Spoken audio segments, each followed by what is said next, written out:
Hi super moms, how are you all? எல்லாம் எப்படி இருக்கீங்க? இன்றைக்கி வந்து parenting tip 3. Very very interesting. எல்லார் வீட்லையும் நடக்கிற ஒரு காமனான விஷயம்தான். குட்டீஸ் வந்து மெஸ்அப் பண்ணுறது, எல்லாம் அப்படியே ஒவ்வொரு இடத்துல போடுறது, ஷூவை வந்தால் ஒரு இடத்துல போடுறது, விளையாடிட்டு திங்ஸு, டாய்ஸ், க்ரையான்ஸ், கலரிங் எல்லாம் ஒரு ஒரு இடத்துல போடுறது, இது இட்ஸ் காமன் இல்லையா? ஸோ நம்ம என்ன சொல்லித்தரணும்? Everything has a place, everything in its place. Replace பண்ணிட்டா எடுக்கிறது ஈஸின்னு நம்ம சொல்லித்தரணும். பட் அவங்க சொன்னால் அவ்வளோ சீக்கிரம் செய்ய மாட்டாங்க.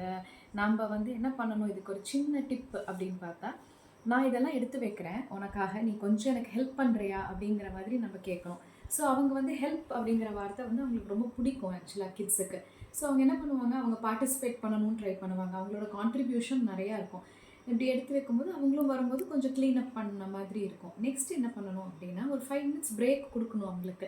அந்த பிரேக் டைமில் நம்ம என்ன பண்ணலான்னா, ஒரு ரோல் ப்ளே மாதிரி அவங்க கூட பண்ணலாம். ஃபார் எக்ஸாம்பிள், நீ கார்டனராக ஒரு நர்சரியில் வந்து நான் உங்ககிட்ட கேட்குறேன், என்ன செடியெலாம் இருக்குன்னு, நீ இதெல்லாம் இருக்குன்னு சொல்லி நான் வாங்குற மாதிரி பண்ணுறேன்.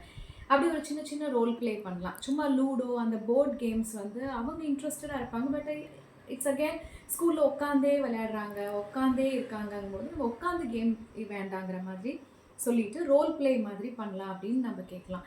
விளையாட ரொம்ப இன்ட்ரெஸ்டடாக இருப்பாங்க அவங்களும் கிட்ஸும். ஸோ ஒரு 5 மினிட்ஸ் பிரேக் முடிச்சுட்டு திருப்பி க்ளீனிங். கொஞ்சம் கொஞ்சமாக அந்த மாதிரி நம்ம அவங்களுக்கு சொல்லிக் கொடுக்கும்போது வேலைக்கு வந்து ஈஸியாக முடியும் வேலையும். So things will be done in a play way method. அதான் என்னோட டிப்பிங்க. ஸோ ட்ரை பண்ணி பாருங்கள் சூப்பர் மாம்ஸ். பை.